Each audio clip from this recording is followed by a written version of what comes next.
Hi. Sorry for some technical issues, and let's begin. Today I want to talk with you about AI life in Dying Light 2, NPC routines and schedules. My name is Yaroslav Diatel, and I'm a technology programmer at Techland. I'm working in game dev for more than 8 years, in which 5 of them in Techland. I had a couple of released games in my account. Also, I work on a couple of ports on Switch and Xbox. For the last 3 years in Techland, I'm working on open world AI systems, or how we call them, AI life systems. And exactly about that we will talk. So agenda for this talk will be next. I'll show you how Dying Light 2 open world look like. We talk about the pillars it built on and the motivation to have such system. Later, we'll take a look at our AI life system implementation. We will talk how to build it from scratch. Also, there will be a couple of words about our designers' requests and solutions we propose. Also, we will talk about debug and validation tool we will use in our engine, and also we talk about future directions. So let's begin. But first, let's take a look at the video showing the variability and diversity of our AI life in Dying Light 2.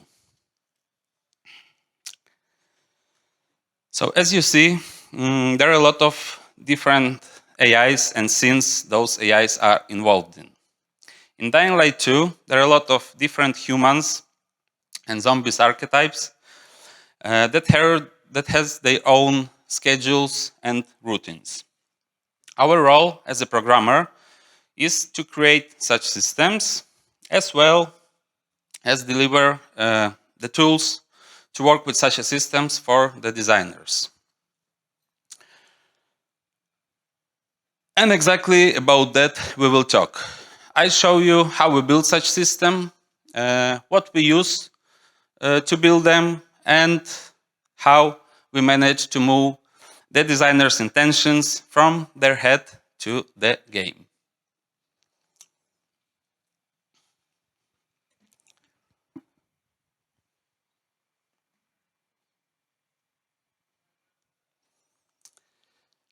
So, Dying Light 2 open world is based on, obviously, the AIs, or NPCs. Our NPCs, I actually will use mostly AI term, but you should understand it as NPC or game AI, and not the AI as artificial intelligence that connected with deep learning and such stuff. So in our game, the AIs are based on master AI architecture. This means that you should be able to put such AI in a game world, and such AI will know what to do and how to behave.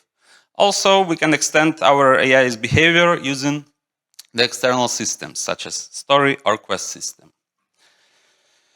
So, having story and quest system, why do we need our AI life system?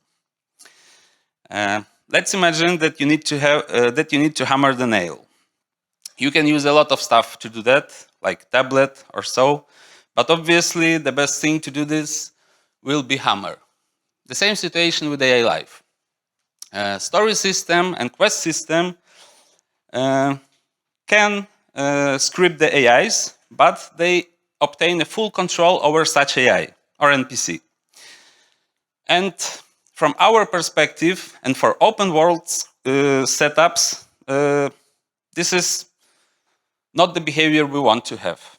We want to have our AI to react fastly for the world changes and for the situation that's going on around them.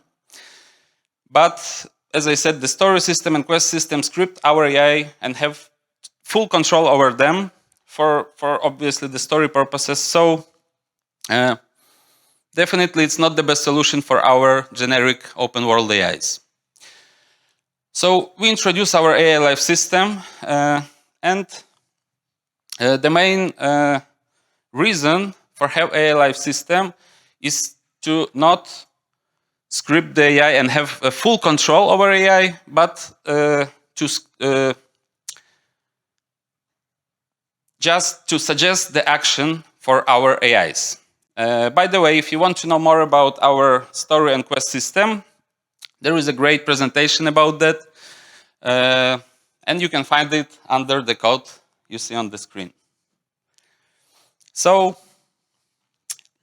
our AI life system main goals. As I said, we want the ability to script the AIs with the suggestions and not orders. It's AI who should decide to follow those suggestions or not. Also, we want to have our system be safe to the adjacent systems, actually. This gives us the possibility to work on different systems in the same time, and it's be like more safe for the whole game. Also, we want to have our system to be easy to set up. The designer will say thanks to you for that. And also the last but not least thing we want to have is the system that supports fast iterations. It's definitely a good thing because it fastens the development process. So let's build such a system. But first, let's take a look at our building block we already have and we use to base our system on. So I mentioned before, but now let's take a closer look at our master AI. Our master AI means, and master actually means, that our AI know how to behave without any scripting or anything in the world. I mean directly. So you can put such AI in a game world, and it will know how to behave. We achieved that by based our master AI on 3 blocks or layers. First layer is the perception. Perception is responsible for giving our AI awareness of geometry, other players, AIs, other AIs players, and such stuff. In simple words, our AI know what happens around him.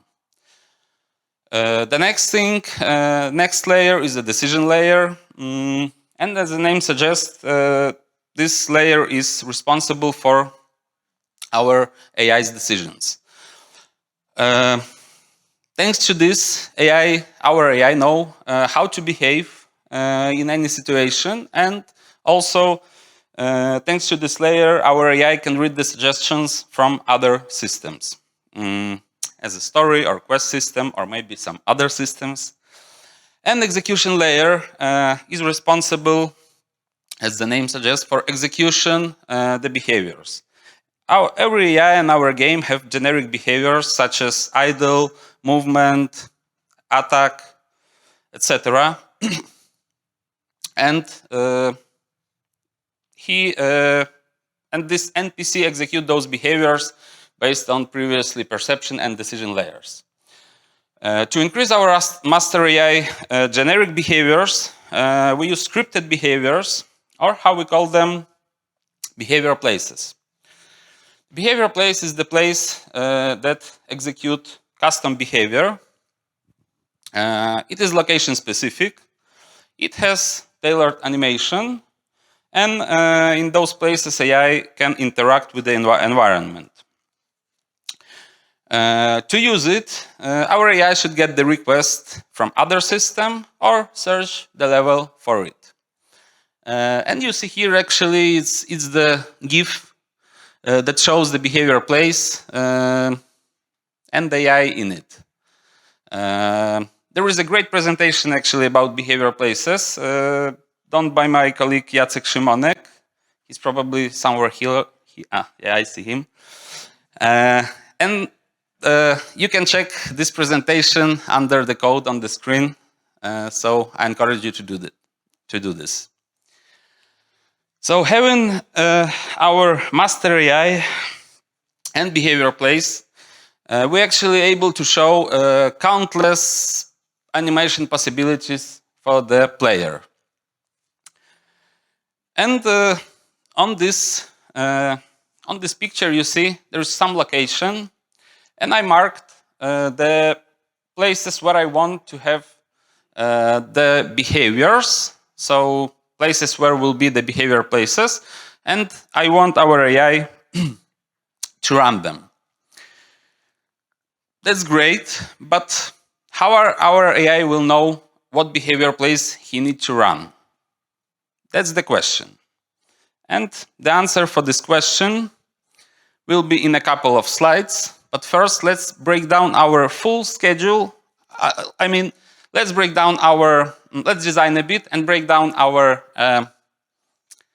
whole different behavior places on some kind of tasks. So we want our AI to sleep from 0 till 8. Then we want him to go to work. After the work, our AI will chill for some time, and at the evening, he will read. And depending on the weather condition, he can read inside or outside.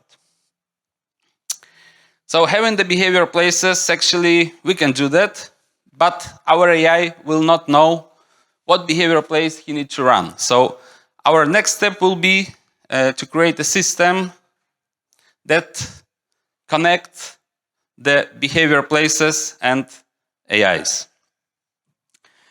So let's call it short-term routine system for now and describe the requirements for the system. So we want our system, as I said, we want the system to connect the behavior places and master AIs. Also, this system should only suggest the tasks to the AI and not demand it. Should deliver the AI to behavior place and monitor the execution. And also, we want our system to add some additional context to the AI in the world. And this, by additional context, I mean it can be different gameplay conditions like time, weather, etc. So let's see how our short-term routine look like in a game. Here you see the AI move towards the behavior place, enter it, and do some custom animation in it. If the player attacks the AI, he leaves the behavior place and start to fight the player. Now I use a cheat to become invisible for the AI. AI will search for the player for some time, and after he can find the player, he just back to its behavior place. So this is the responsibility of our short-term routine system. Great, but it's actually nothing special. With our approach to AI, he can actually do it by himself. I mean, search for a behavior place somewhere in the world and run it. So actually, what we want to have and what we build here, we want to connect a group of AIs with a group of behavior places to build scenarios that are run by this group. And we want to be able to script such scenarios. And by we, I mean all team. But obviously, the guys who are responsible for the scripting is the designers. So let's see the example. Let's imagine we want to have a hostage and guards scenario. In this scenario, we want to have one hostage and two guards that obviously guarding this hostage. And the player, when he sees this scenario, can decide to free the hostage. And to free the hostage, so he will need to kill the guard. So what's going on under the hood with such a scenario? First of all, our scenario system or short-term routine system, as you wish, will find the proper behavior places for our AIs. So obviously we want to have different animations for hostage and for guards. So our system will put our hostage in a hostage behavior place, which have hostage animation, and guards will be put in the guards behavior places with the guards animation. So if player attack the guards will leave their behavior places and start to fight the player. If guards kill the player, then they just back to their behavior places and the scenario will run further. If the player kill the guards and free the hostage, then our scenario will suggest the hostage to give the player a reward for his actions. So let's sum up what we've got with our scenario system, what we actually have with our scenario system. Our scenario can be available or not, depending on different game conditions, like time, weather, and some other conditions. Also, our scenarios can be activated during some special quest states or story choices. So we want some scenarios to be active only when player do some stuff in a story. Our behavior places paired with AI in scenario based on behavior place, BPH actually mean behavior place, sorry. The behavior place requirements or the designer intentions. Behavior place requirements means that the system will check whether the AI pass the behavior place requirements. And those requirements can be different, but simple requirements can be, let's say we have a behavior place for a zombie with a zombie animation in it. So obviously we don't want to put the human in such behavior place. So the system will check it and pair the AIs with the proper behavior places. Also, behavior places can be paired with AI based on the designer intentions. As in an example of hostage scenario, it's the designer who decides in what behavior place put the AIs. So he told directly that, okay, I want the hostage to be in this behavior place, hostage behavior place, and the guards in the guards behavior places. And also our scenario have internal logic. Our internal logic is built on behavior trees, and it defines the relations between AIs and scenario. Also, it influences the AI decision, can influence the AI decision, and monitors the scenario and conditions. So, having the scenarios, and let's remember what our tasks from previous slides. We actually see that our task became nothing else than a bunch of scenarios. Obviously, with this every scenario has its own behavior places, but it's just scenarios. So what we need more to build but our scenarios run, as you see, just for some time. So what we need to build our full schedule using those scenarios.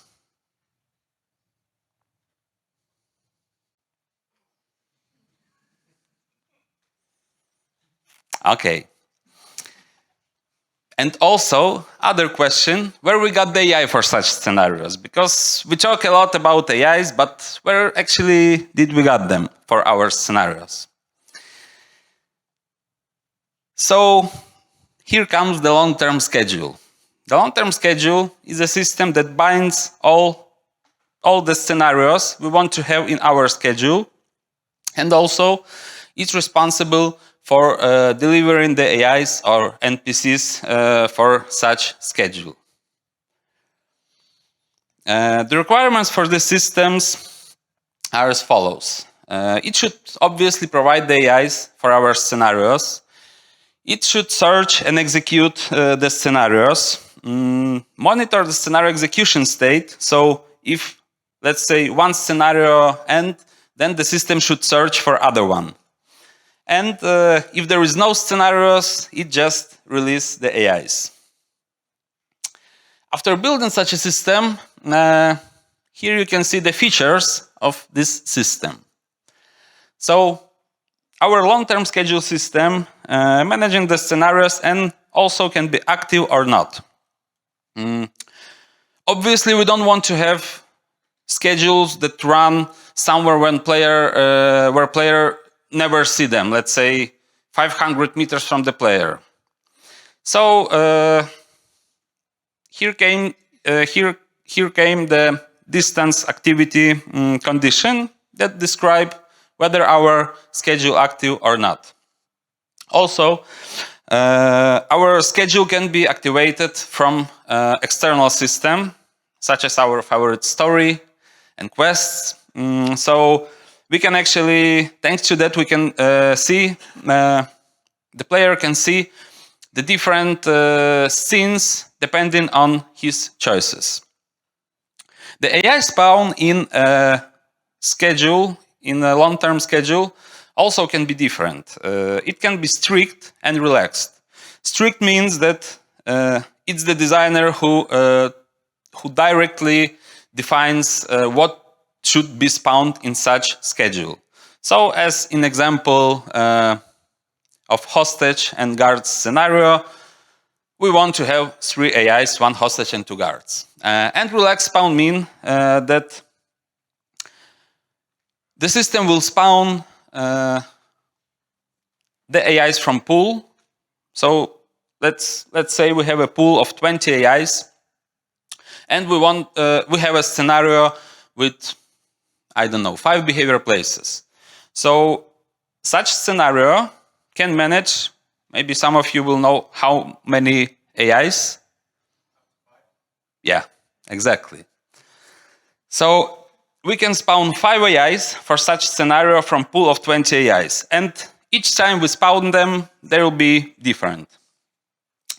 Also, the scenario search can be sequential and random. Sequential means that the scenarios will be executed in the same order as they put on the list of the scenarios for such schedule.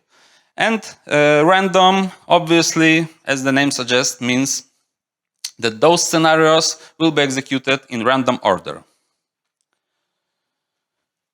So, how this setup look like in a game? First of all, we have our location where we want to have this setup. Then the designer put the behavior places in it, and after he put the behavior places, he put the scenario that bind those behavior places together logically. And after this, the long-term schedule will be put on a map entity that binds all the scenarios and also defined what NPC should be spawned in such setup. We call this setup a static agenda setup because this schedule has a fixed or static place on a map and binding with the current location. So that's why static agenda. So the next we'll see how such setup look like in a game, but first let's add some more realistic scenario in it.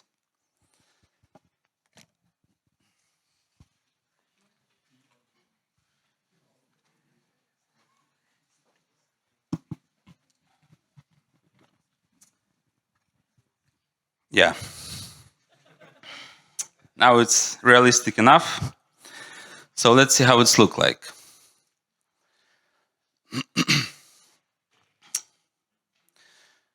Our AI sleep, and when he wake up, unfortunately you don't see the time on the screen, but after wake up our AI start to walk. At 4 o'clock he stop to work and go relax for a bit. Okay, not for a bit.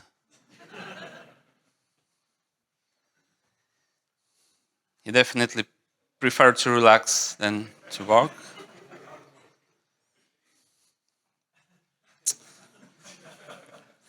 Yeah. And now it's the evening scenario. Let's stress our AI a bit and put the zombie on the scene.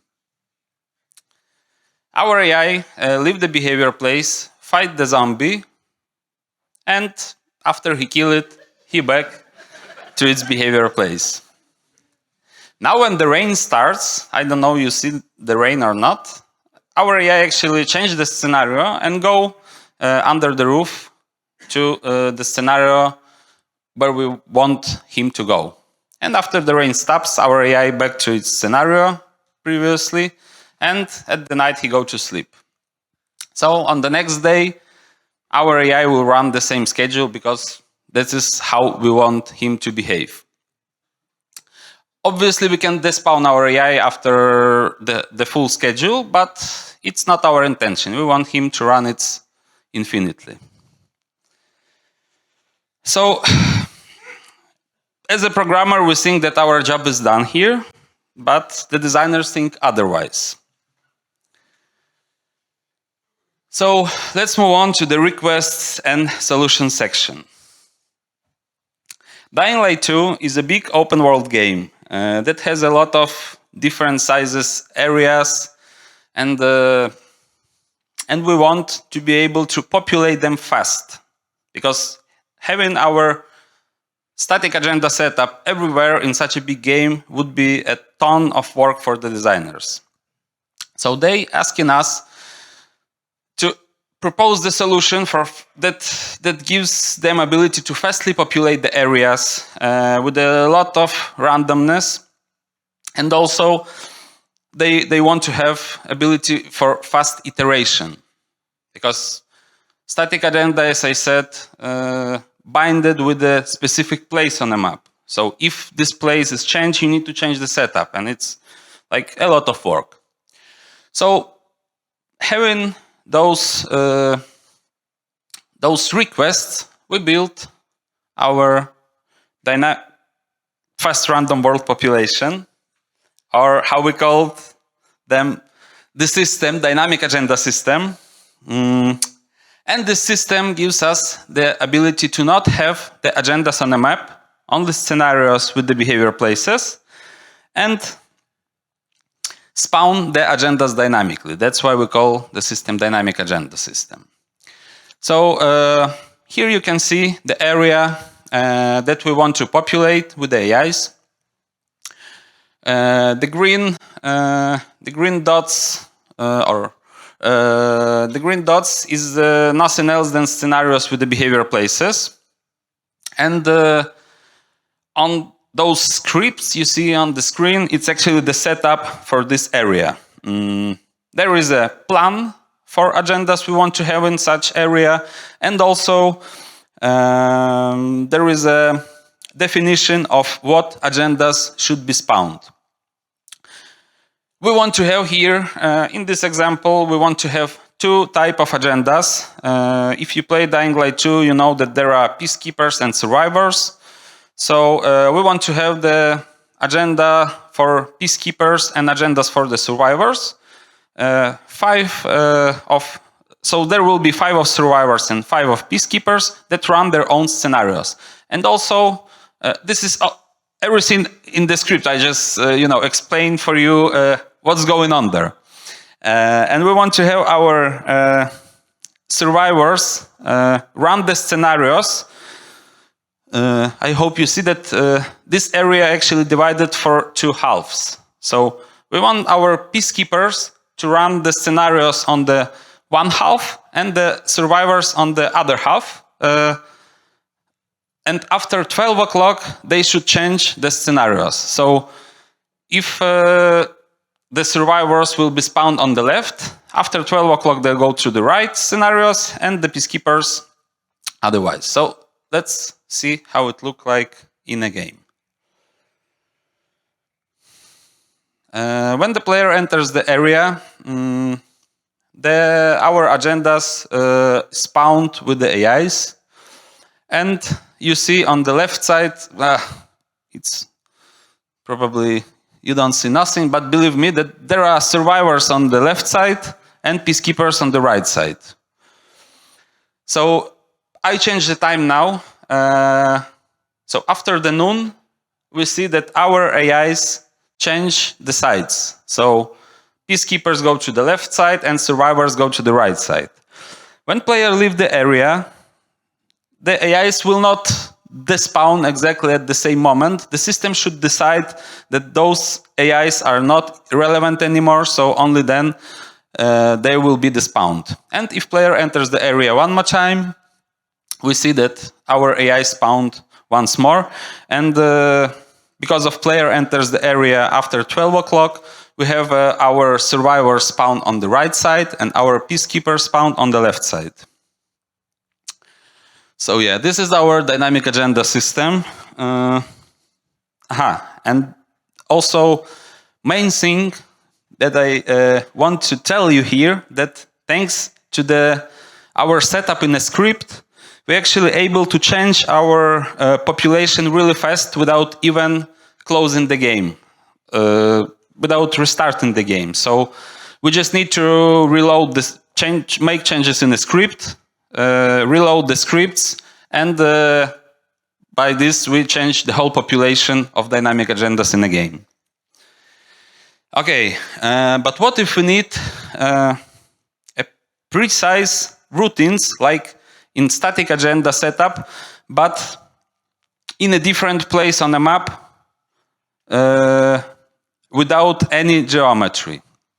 By this I mean that we want to spawn our geometry and have the scenarios and agendas tied with this geometry in a different place, in random place on a map. So here comes the encounter system. The encounter is nothing else than static agenda with additional geometry that are closed in prefab and can be spawned in an open world in the places that designer marked for such scenario, for such setups. So how it look like in a game? What you see here, actually you don't see nothing here. It's an empty place, and it's exactly the best place for our encounter. So let's see how it's look like. We see that our encounter spawned with the 3 AIs, 3 zombie AIs, and the poor guy that's sitting on the cage. Probably he's dead already. But yeah, this is the encounter. You see the geometry that spawned and the AIs with some scenarios in it. So let's sum up what we've got. We have our static agenda system, dynamic agendas, and encounters. Static agenda is the setup for a specific place on a map with the present geometry. It have predefined scenarios and mostly used in the hubs. Dynamic agenda is the system that gives us ability to populate the areas of any sizes fastly. It have great randomness because it's searching for scenarios dynamically in open world around. And the dynamic agenda system is used everywhere, actually, in Dying Light 2, in open world and in hubs. And encounters. Encounters is the system that mean to be used in a place where we want to have additional geometry and the precise setup. It have predefined scenarios, but after he finish all its scenarios, our encounter can search for scenarios dynamically in open world. And because of that, it mostly used in open world. So, having all of these setups in a game, we should somehow validate them, because with great power comes great responsibility. Yeah, I know everyone uses this, but... So, AI Life Editor. We want to have we have actually, not one, but we have already our editor for AI Life scripts that gives designer ability to not work directly with the script, but using some nice interface for this. Also, the main thing that our AI Life Editor improves is that the system check all the setups during its creation. So you can't put the wrong data in it. Obviously, maybe you can, but the system will tell you that, okay, man, you can do this. This is wrong. Also, as I said before, our scenarios logic is based on behavior trees. And you see on the screen our behavior tree editor. Obviously, it gives us the ability to create and maintain our behavior trees and scenario logics. In other words, this exactly behavior tree is the logic for the hostage rescue scenario, the one I described you earlier. And also, the great thing about this editor that user actually can see how the logic of scenario changes in runtime by just opening the proper tree in the editor during the game. Also, we have agendas and scenarios debug in a game that gives us a lot of information, a lot of helpful information about them. And there is also agenda debug view that gives us the information about all agendas that run at this time in a game. With the other helpful information about those agendas, like how many AIs does the agenda have, or where is it actually on the map, and so on. And the validation tool. It's a great actually tool that eliminate the errors in setups even before game runtime. We validate agendas, scenarios, behavior places, actually everything we can. And the examples of such check can be whether, like simple checks, whether the static agenda contains the scenario, whether the scenario contains the behavior place, or more complicated, such as can AI in such scenario enter the behavior place. Let's sum up. We build a system that gives us the ability to script the AI behaviors with the suggestions and not orders. This system gives us the ability to populate the big AAA game with the different complicated scenes and which really important that are easy to set up.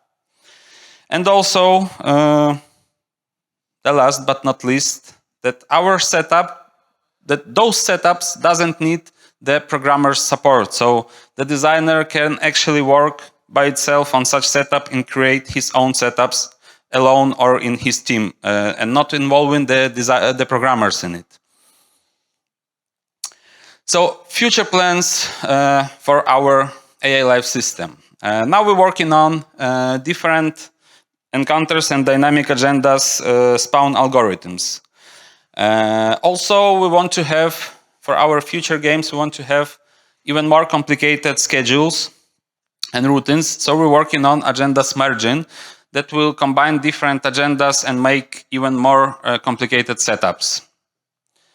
And also, we're working on further development of AI Life Editor because it's really great tool that helps designer a lot. In simple word, we want to create only great stuff. So, Techland recruiting and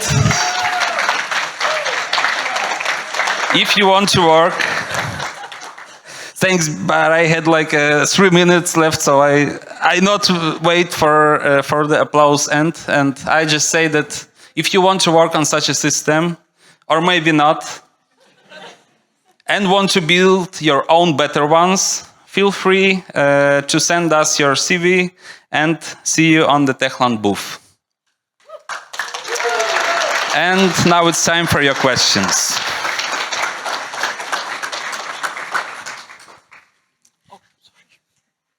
Hey, Great talk. I wanted to ask about one thing. You mentioned that, especially for quest situations, the AI isn't directed; it's suggested.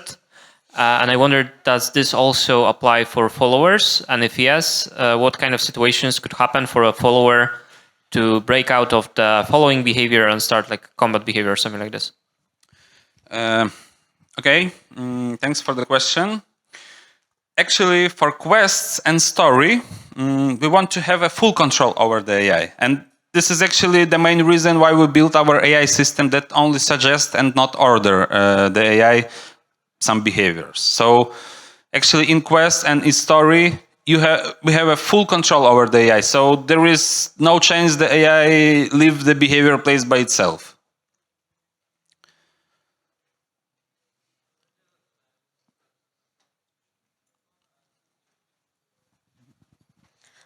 Thanks for the talk. Very interesting. I wanted to ask, in the examples that you've shown, all the NPCs were set up individually, if I understood correctly. So there was like no group coordination or faction behavior, or was there? In this example that I show, there is only one AI. Yeah, but as I said in a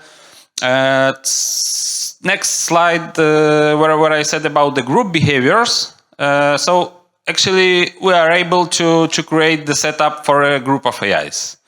So like in hostage example, yeah, so you have a hostage.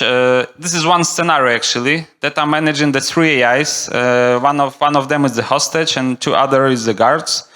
And it's actually one scenario. So this is like one setup, and they are binding together. So basically, this group coordination is within this like scenario, and it can be set up by designers within the scenario. You can use a different behavior trees that actually describe the scenario logic.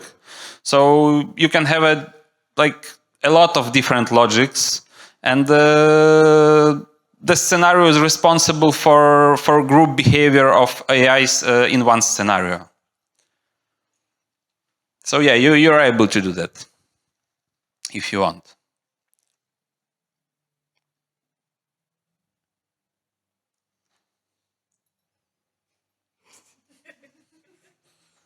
Okay. So there was this scene, and by the way, thanks for the talk. Thanks. There was this scene where the guy reacted to a rain. Was this some kind of weather system that notified the AI agent, or was it like a AI agent checking for the AI agent know nothing about the rain. It's actually the scenario that checking the condition and say, okay, the designer told directly that this scenario should not be played when it's rain. So the scenario end, and in that moment, agenda start to search for a new scenario, and the new scenario actually is the one that should be played when it's rain. So the agenda will choose the other scenario, and then this scenario will take this AI and tell him, okay, I have my behavior place, came to my behavior place and run it. So actually AI know nothing about the rain, and that's great about this, that you don't need to connect the AI with such gameplay, with different gameplay conditions. That's the scenario who actually responsible for it. So the rain is a requirement for a scenario to trigger, right? Not to trigger, but to be active. Okay. So if there is rain, scenario stops, and the AI, the agenda will search the new scenario first for current AI. Okay, great stuff. Thank you. Thanks.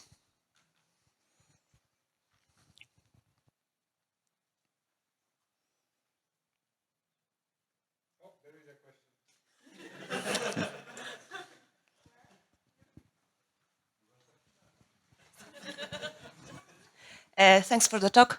Thanks. I'm curious if you hit some sort of memory budget limitations, and if you had like hard limit of how many NPCs can be spawned at the same time running the full AI, and some sort of distance-based logical LODs, stuff like that.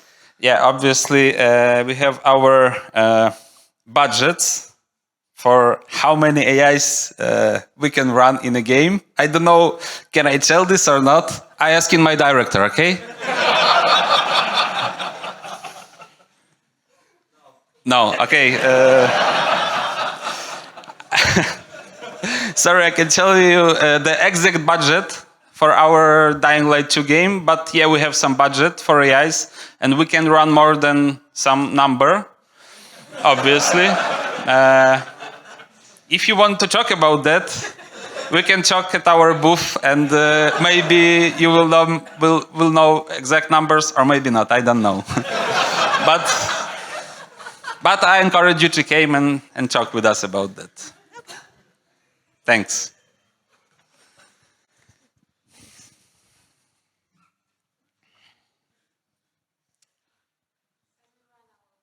Okay. Thank you.